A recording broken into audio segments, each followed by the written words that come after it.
اور اگر خدا نہ کرے کہیں روحانی ایسا غلبہ ہوا کہ اس کی مادیت کا جو نظام ہے وہ درہم برہم ہوا، تو اسلام اس پر بھی روک لگاتا ہے، پابندی لگاتا ہے۔ بالکل اعتدال کا راستہ،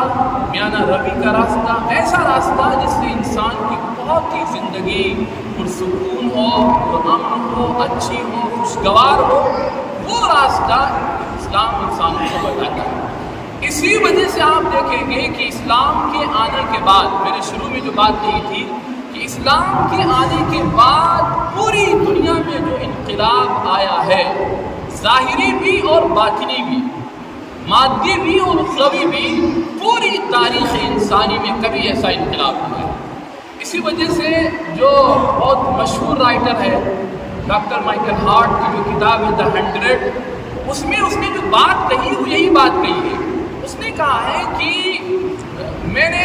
تقریباً 5000 سال کی پوری ہسٹری کو کھنگالا ہے، اور جتنے بھی بڑے بڑے روحانی پیشوا آئے میں نے سب کو کھنگال کر دیکھ لیا، لیکن دونوں اعتبار سے، مادی اعتبار سے اور روحانی اعتبار سے بھی، اگر کسی نے صحیح انقلاب دنیا میں قائم کیا ہے تو وہ میں کہنے پر مجبور ہوں کہ وہ صرف اور صرف محمد الرسول اللہ صلی اللہ علیہ وسلم کی ذات مبارک۔